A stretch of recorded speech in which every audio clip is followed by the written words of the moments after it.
নমস্কার। সদানন্দ চক্রবর্তীর ছন্নাবতার থেকে ঠাকুরের একটা অলৌকিক কাহিনী বলার চেষ্টা করছি। এটা আমি কালকে থেকে চেষ্টা করছি। আমি বোধহয় কালকে 5 বার থেকে 6 বার এই প্রসঙ্গটা বলার চেষ্টা করেছি। আমি একেবারে শেষ করে এসেও শেষ করতে পারিনি, তারপরে হাল ছেড়ে দিয়েছি যে হয়তো ঠাকুর চাইছেন না যে আমি এই প্রসঙ্গটা আজকে বলি। আমি আজকেও বোধহয় 12টা-1টা থেকে বারে বারে ছেলের চেম্বারে এসে বলতে শুরু করেছি, করেও কিন্তু বলতে পারিনি। এবার আবার ঠাকুরকে প্রণাম করে আমি চেষ্টা করি যদি এই অলৌকিক কাহিনীটা আমি বলে উঠতে পারি। ঠাকুর কৃপা করলে হয়তো বলতে পারবো। আজকের যে লীলা প্রসঙ্গটা বলার চেষ্টা করছি এটা হচ্ছে মধু মুখার্জি। তিনি সদানন্দ চক্রবর্তীর আত্মীয় ছিলেন, আর তার পরিবার, মধু মুখার্জির গোটা পরিবার শ্রী শ্রী রাম ঠাকুরের আশ্রিত। অল্প বয়সে এই মধু মুখার্জি তার সঙ্গী সাথীরা অত্যন্ত উচ্ছৃঙ্খল ছিল, তাদের সঙ্গে মিশত। এমন কোনো বাজে নেশা নেই যেটা মধু মুখার্জির নেই, যার জন্য যারা একটু মানে এই ধরনের আচরণ থেকে নিজেদেরকে একটু সরিয়ে রাখার চেষ্টা করে তাদের কাছে মধু মুখার্জি খুব নিন্দনীয় ছিল। মধু মুখার্জিকে তারা পছন্দ করত না। মধু মুখার্জি ঠাকুরের ছিলেন একনিষ্ঠ ভক্ত। তার অবিচল তার ভরসা ছিল ঠাকুরের প্রতি, বিশ্বাস ছিল ঠাকুরের প্রতি, একভাবে সে ঠাকুরের প্রতি তার একনিষ্ঠতা ছিল। ঠাকুর যখন ফেনী শহরে আসতেন, যেখানে যেখানে ঘুরতেন এই মধু মুখার্জি ঠাকুরের সঙ্গে থাকতেন। এতে যারা মধু মুখার্জিকে পছন্দ করতো না তারা একটু বিরক্ত হতো। এ কেমন, ঠাকুর তো সবই জানেন যে মধু মুখার্জি ভালো নয়, তাহলে ঠাকুর কেন তাকে নিয়ে ঘোরেন? এও ঠাকুরের লীলা, এও লীলা যে বাহ্যিক দেখে, বাহ্যিক আবরণে আমরা অনেক সময় অনেক কিছু ভুল বুঝি। তো যাই হোক, ঠাকুরের সঙ্গে ফেনী শহরে এই মধু মুখার্জি যাচ্ছেন। ঠাকুর হঠাৎ করে গাঙ্গুলি মশাইয়ের বাড়িতে ঢুকছেন। তো মধু মুখার্জি বলছেন, না না, ওরা আমাদের লোক নয়, আপনি যাবেন না। তো ঠাকুর তবুও ঢুকছেন, কিন্তু এই গাঙ্গুলি মশাইয়ের সঙ্গে মধু মুখার্জির একটা গণ্ডগোল হওয়াতে সে আর গাঙ্গুলি মশাইয়ের বাড়িতে ঢোকেনি, সে বাইরে দাঁড়িয়েছিল। ঠাকুর ঢুকলেন। ঠাকুর ঢুকে যখন কিছুক্ষণ পরে ঠাকুর বেরিয়ে এলেন, তখন মধু মুখার্জি বলছেন, এ ভালো লোক নয়, এ ভীষণ আমাদের বাজে কথা বলে রাম ঠাকুর, শ্রী শ্রী রাম ঠাকুর ভালো লোক, কিন্তু তার কতগুলো মানে শিষ্য সব একেবারে পচা গলা, এরা একদম এদের বাজে লোক একেবারে। ঠাকুর হঠাৎ করে গম্ভীর এবং দৃঢ় কণ্ঠে বললেন, এই পাকগুলো যখন রসালো হবে তখন অনেকেই কিন্তু এটা দেখে আফসোস করবে। কতটা তার আশ্রিত জনের প্রতি তিনি জানেন, যা বীজ বপন করেছেন তিনি তো বলতেন, কলম কইরা দিছি, এখন শুধু পারবেন আর খাবেন। যা বীজ বপন তিনি আমাদের মধ্যে করেছেন, ঠাকুর জানেন যে কেমন রসালো হবে প্রত্যেকটা ফল, তিনি জানেন। গায়ে কাটা দিয়ে উঠল। তো এই মধু মুখার্জি এই যে এরকম উচ্ছৃঙ্খল পরিবেশের সঙ্গে মিশত, যার জন্য প্রত্যেকেই তাকে একটু অবহেলা করত। সদানন্দ চক্রবর্তী লিখছেন যে যখন মধু মুখার্জি কলকাতায় চলে এসেছিলেন, তো তার এত ঠাকুরের প্রতি ভাব, তার সে ভাবসাগরে ডুবে যেত। ঠাকুরের কোনো কথা হলে, ঠাকুরের কোনো প্রসঙ্গ হলে, নাম কীর্তন হলে দেখে না অবাক হয়ে যেতেন সবাই, যে সেই মধু মুখার্জি আর এই মধু মুখার্জি কতটা তফাৎ। তো এই মধু মুখার্জি যখন কলেজে পড়তেন, তখন কলেজের যে বন্ধুরা ছিল মুসলিমও ছিল, আর ওই সময় ব্রিটিশ যারা ছিলেন, ব্রিটিশের লোকেরা, তারা কি করতো, তারা এই সাম্প্রদায়িক দাঙ্গা লাগানোর একটা সবসময় চেষ্টা করত, উস্কে দিত। তো এই মানে যাতে হিন্দু মুসলমানের একটা গণ্ডগোল লাগে, ফয়দাটা তারা নিয়ে নিতে পারবে। এবার এই উস্কানিতে কি হয়েছে, এক মুসলিম, তারা যে কলেজে যারা পড়তো কয়েকজন মধু মুখার্জিকে ধরেছে, ধরে বলছে তোদের পাঁচালিতে আমাদেরকে বাজে কথা বলা হয়েছে, ঠাকুর ঠিক লেখেনি, এটার উত্তর আমাদের দিতে হবে।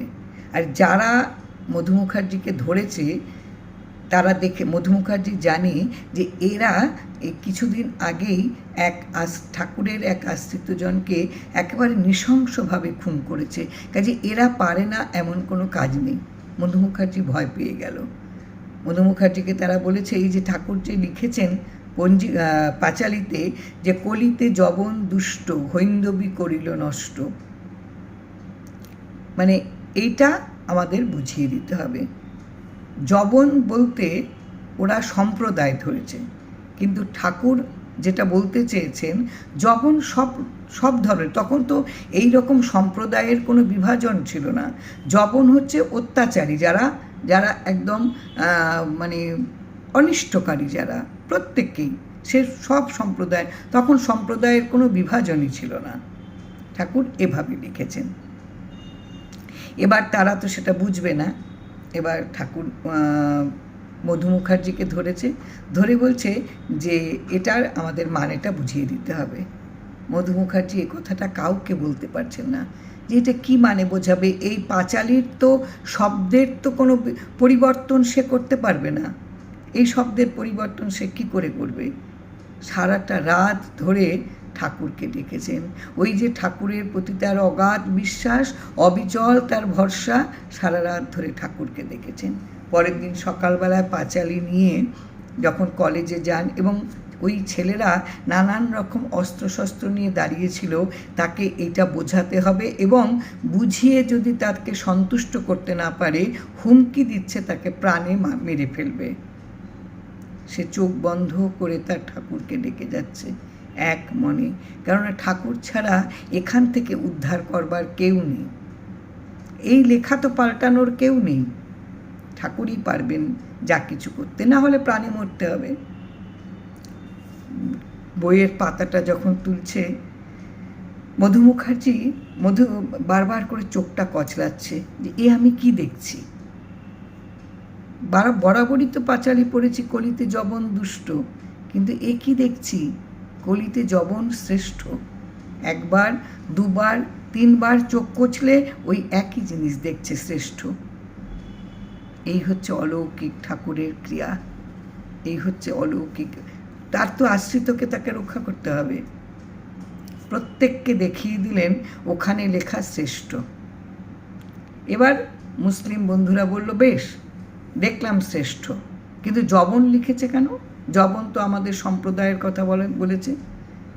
মধু মুখার্জি আবার ঠাকুরকে স্মরণ করলেন, যেন ঠাকুরই বলে দিলেন আসলে এটাই হচ্ছে কথা। আমি যদি সম্পূর্ণ সমর্পণ করতে পারি তাহলে আমার প্রতিটি মুহূর্তের কথা, প্রতিটি মুহূর্তের চলা, প্রতিটি মুহূর্তের যাপন তিনিই করিয়ে দেন। মধু মুখার্জি বলছে যবন হলো, জ হলো যিশু, আর ব হলো বুদ্ধ ব্রহ্মা, ন হলো নবী। তাহলে এই তিনটেই হচ্ছে শ্রেষ্ঠ, এ কথাটাই ঠাকুর বলেছেন এখানটায়। আর তোমরা যে এরকম কথা বলছো, এই যে পরে তো এখানটায় কোরআন কেতাব আর কলমা সংহতি, সুফিকা পীরের পায় প্রচুর প্রণতি, ঠাকুরও তো এটাও তো লিখেছেন, কই এটা তো তোমরা দেখলে না। সবাই তখন বললে যা বেঁচে গেলি আজকের মতন। এই হচ্ছে ঠাকুরের অলৌকিক তার লীলা। এই অলৌকিক লীলার মধ্য দিয়ে মধু মুখার্জি কিন্তু বেঁচে গেলেন। মধু মুখার্জি পরবর্তীকালে ফেনী শহর থেকে চলে এসেছিলেন কলকাতায়, এসে যাদবপুর আশ্রমে তিনি বেশ অনেক দিন যাদবপুর আশ্রমের সঙ্গে যুক্ত ছিলেন। সবাই তাকে খুব সম্মান করত এবং ভীষণ ঠাকুরের ভক্ত ছিলেন। অল্প বয়সের তার আচরণের খানিকটা এদিক ওদিক থাকলেও ঠাকুরের প্রতি তার ছিল অবিচল ভক্তি।